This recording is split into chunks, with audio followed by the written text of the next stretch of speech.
প্রশ্ন ফাঁস করবে যারা, তারা যেই যন্ত্রটি ব্যবহার করে সেই যন্ত্রটিকে আবার কারেকশন করার লোকও তো রয়েছে।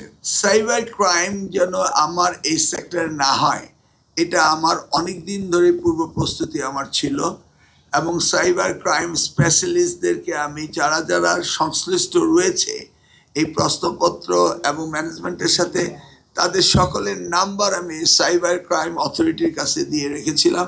ইফ এনিথিং হ্যাপেন্স তারা ইমিডিয়েটলি লোকেট করতে পারবে, কোথা থেকে লোকেট করতে পারবে এবং সেটাই কীভাবে ব্যবস্থা নেওয়া যায় সেই ব্যবস্থা সব কিছু কিন্তু বাংলাদেশে রয়েছে।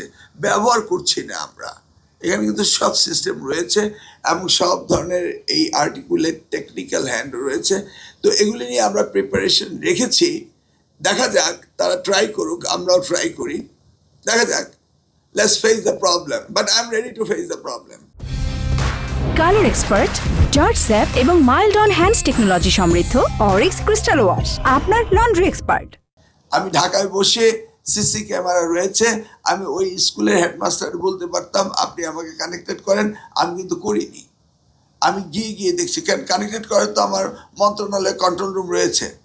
I want to get more involved grassroots লেভেলে to see what are the problem, তাই না?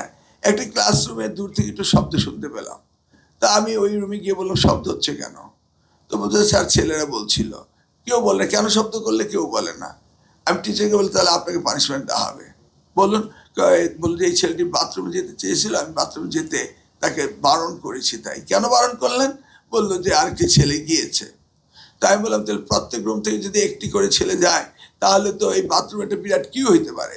তো নেক্সট টাইম আপনারা সেটাও দেখবেন। ভয়ে তো অনেকে বাথরুমে যায়। একটা ইয়াং ছেলে বাথরুমে কিন্তু 24 ঘন্টা না গেলেও চলে, কিন্তু পরীক্ষার সময় বাথরুমে যায়, এটা একটা সাইকোলজিক্যাল কারণ আছে।